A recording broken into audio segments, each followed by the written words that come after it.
Aujourd'hui, on parle de Machinarium, un jeu d'aventure point and click dans un monde mécanique.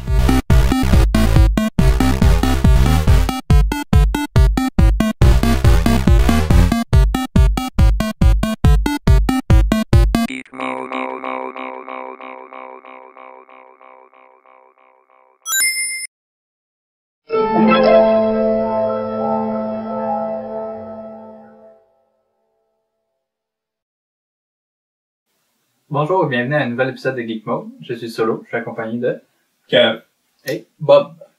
Aujourd'hui, on vous parle de Machinarium, un jeu qui est développé par la compagnie Amanita Design. C'est un jeu qui est disponible sur PC, sur Windows, sur Linux, sur Mac et qui va être bientôt disponible sur WiiWare. Moi, j'ai connu le jeu parce qu'il était inclus dans le Humble Indie Bundle, un bundle sur Internet qu'on pouvait donner ce qu'on voulait. Sauf que le jeu, il se vend 20$ pour procurer sur Steam ou sur Internet, de toutes sortes de façons.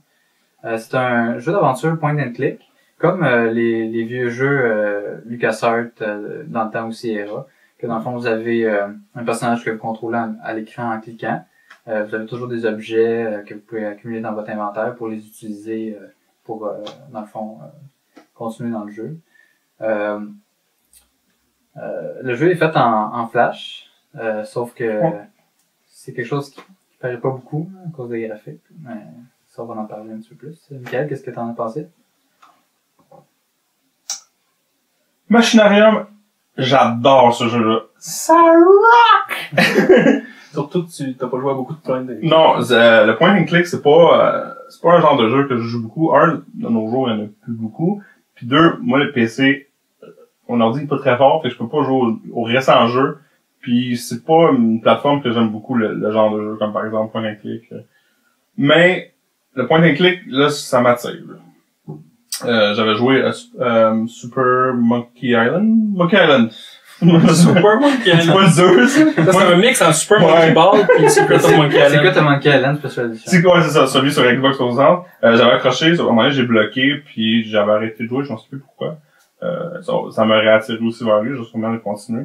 Mais lui, d'abord, graphiquement, là, c'est vraiment très beau, c'est artistique, c'est des beaux dessins. Ça paraît pas que c'est fait en Flash, dans le fond, parce que les dessins sont tellement, c'est comme des peintures, tu peux t'approcher autant que tu veux ton écran, mais tu verras jamais les pixels. C'est super détaillé. J'en doutais, même à un moment donné, j'étais comme, ils se sont trompés quand ils m'ont dit que c'était fait en Flash, puis là, à un moment donné, j'ai fait un clic droit, puis j'ai rentré dans les options Flash. C'est inévitable. Puis ben oui, c'est en Flash. C'est vraiment très très beau, donc ça vous prend pas une machine puissante à rendre ça. Je joue sur mon laptop, qui est vieux de genre 4 ans, là.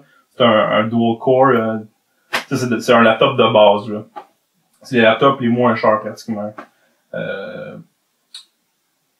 Le son, il est très bon pour l'ambiance. Il y a pas de musique, vraiment. Oui. Il y a une petite musique, quand même. Avec le pack Humble Indie Bundle, on pouvait télécharger la trame sonore. Moi, en jouant au jeu, je l'ai pas vraiment remarqué. Mais en réécoutant la trame sonore, séparément, dans le jeu, j'ai réalisé que oui, la musique était bonne. La musique était de qualité. Je l'ai remarqué même en jouant, moi, elle était vraiment bonne. Elle était vraiment elle s'adapte à ce qui se passe. Il y avait comme un ça petit crée côté, tu sais, machine. Ok, c'est ça, mais c'est pas vraiment, est-ce que c'est une musique ou c'est une ambiance? Non, c'est une musique d'ambiance, je veux dire. Non, mais c'est l'ambiance, c'est comme par exemple Limbo. Limbo est pas musique, c'est une ambiance. Moi, c'est ça que j'ai aimé. C'est une musique. Ok, c'est une musique. Mais elles se font tellement au décor, en l'environnement, que c'est parfait. Ok, d'après moi, j'ai cru pour l'ambiance, mais moi, j'ai adoré ça.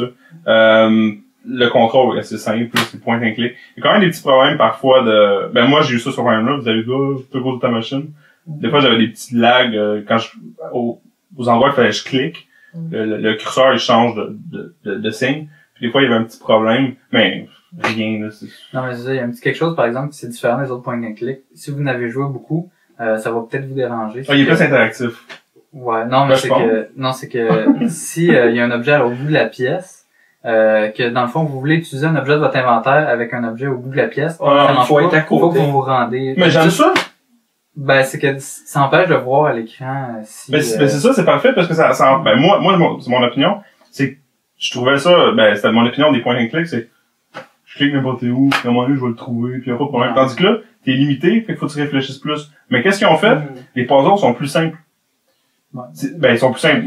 Moi, j'ai pas bloqué, contrairement à Monkey Island, que j'ai bloqué, puis j'ai fait, Je comprends pas pourquoi, qu'est-ce qu'il faut que je Moi, fasse. J'ai eu aucun problème. Ils sont pas nécessairement plus simples, ils sont plus logiques directement. Oui, mais ben c'est ça, c'est le jeu, moi j'ai vu qu'il est comme séparé en deux sortes de puzzles. T'as le puzzle qui fait avancer l'histoire, par exemple, ouvrir une porte pour accéder à une autre pièce, des affaires comme ça.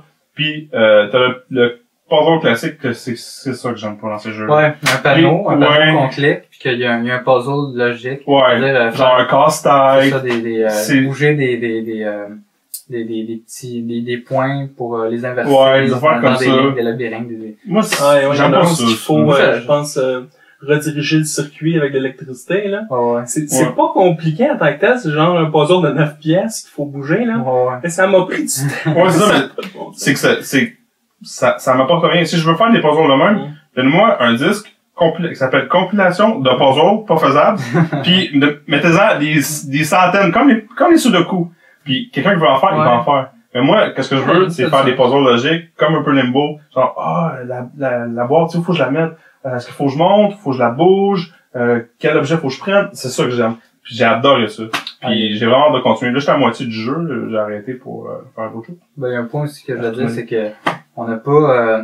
il y a aucun langage, il y a aucune parole dans le jeu. Non. Le jeu, les personnages, on voit ce qu'ils pensent par des bulles, comme des flacteurs, comme de pensée, comme dans les bandes dessinées. Mais le fait que les personnages parlent pas, le fait que ça ajoute à l'expérience comme Myst, que t'es dans un endroit, tu sais pas ce qu'il faut que tu fasses. Des fois, il y a des puzzles, comme les puzzles sur les murs. C'est pour ça que je trouvais que c'était plus...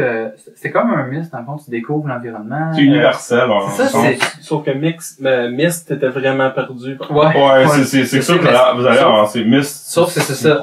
Puis c'est aussi fun qu'il y a un système d'indices. Il y a deux systèmes d'indices. Le premier système d'indices, c'est une petite bulle avec une lumière. Là. Ça, c'est juste pour vous dire, OK, dans le fond, le but de cette pièce-là, c'est, exemple, de donner telle chose à une personne. C'est à vous à penser qu'est-ce qu'il faut faire. En fait, il peut y avoir quelques buts dans une pièce, je pense qu'il t'en donne juste un. Ouais. Ben, il donne le but général, là, puis c'est à partir de là. Ou si t'as un autre, t'as le livre de solutions. Ce livre de solutions-là, c'est illimité, sauf qu'à chaque fois que vous voulez l'ouvrir pour que ça vous donne la solution de la pièce, il y a comme un mini-jeu. Si vous êtes une clé, faut que vous tirez des araignées. Le but, c'est de survivre. Il y a un petit peu... J'ai pas aimé ça. Non, mais justement, c'est parce que... J'ai utilisé une fois, là. J'ai aimé le concept. Puis... Le concept que pour avoir accès à la solution, il faut que tu fasses quand même quelque chose. Non, sauf qu'il aurait pu construire un petit jeu un petit peu plus intéressant que juste la clé. Non. Ben, c'est le fait que la solution est incluse dans le jeu. Fait que ça empêche quelqu'un d'être complètement bloqué, comme dans un Myst. C'est que c'est pas supposé être là de toute façon à la base. Il y a des jeux où ils l'ont même pas. La plupart, même, ils l'ont même pas, les jeux d'aventure. Mais le fait qu'elle soit là, c'est bon pour les joueurs qui ont pas le goût de se casser la tête pendant des heures. Le jeu est environ 4 heures. Ben non, je dirais peut-être un petit peu plus. Moi, je mettrais à peu près 6 heures. Ça dépend de la vitesse, mais moi, je considère que j'ai pas perdu beaucoup de temps. Je suis rendu à la moitié, puis j'ai joué à peu près à 3 heures à peu près. L'expérience tout au long, j'ai trouvé que c'était de la découverte, c'était vraiment... Si j'ai un point négatif à mentionner, par contre, parce qu'il faut bien que j'en trouve là, parmi tout le reste positif, c'est que l'interface, j'ai eu quelques problèmes avec. Il y a le beau que mec a mentionné, là, évidemment, mais où est-ce qu'il faut être direct à côté d'un objet, que lui, il trouve pas ce problème. Moi, j'aime ça. Ça fait réaliste. Moi, en tant que joueur, là, donc, je suis habitué autrement. Puis, quand il faut monter au haut de l'écran là pour faut dire que je joue en plein écran. Moi je pense que c'est peut-être parce que il y a comme quand vous jouez en plein écran, il s'étire pas avec le fait que ça donne un contour noir autour de l'écran. Sauf que l'interface est noire. Pour accéder à l'interface, il faut être dessus, mais si ta souris dépasse, l'interface sort pas. Elle sort pas, c'est ça mon problème. Vous aussi, il y avait un contour noir autour? Je pensais que c'était juste moi avec mon laptop. Puis aussi, j'avais toujours tendance à me dire OK, clic droit, je vais sûrement pas pouvoir faire de quoi, puis en fait compte c'était on sait flash. Je le fais encore, moi. On peut faire des clics droits, point de clic, genre? Des fois, oui. Ça dépend des contrôles. Surtout, c'était sur Sierra, par exemple. Sur Sierra, tu pouvais clic droit pour changer l'action, genre regarder, parler. Selon moi, la raison, c'est qu'ils voulaient faire ça. Simple. Mais c'est parfait, moi, ça me rattire dans ce jeu-là. Dans le fond, c'est juste des mauvaises habitudes de moi. Puis, je vous le conseille, il coûte pas cher, puis il est pas long, fait que vous avez rien à perdre. Essayez-le, puis... Moi, j'ai trouvé que c'est un jeu qui est parfait là, pour ce qu'il fait. C'est un point and click qui a le même feeling que les anciens point and click. Là. Puis que visuellement, c'est super le fun à regarder. Les puzzles sont pas trop complexes, mais sont pas impossibles non plus. C'est sûr que les puzzles logiques, ils peuvent être un petit peu plus durs, puis c'est pas tout le monde qui les aime, sauf que sont quand même faisables. Ouais. Vous pouvez sauvegarder tout le temps. Ouais, c'est ça, la sauvegarde. À n'importe quel temps. Ouais, ça, j'aime ça. Ouais. Fait que vous pouvez jouer 2 minutes. Essayez absolument. Et quitter. Ouais. Je pense qu'on est tous d'accord pour Oh, dire ouais. c'est tout pour cet épisode-là de Geek Mode Blog. Vous pouvez visiter le site geekmodeblog.com pour avoir d'autres articles sur toutes sortes de sujets. D'ici là, à la prochaine.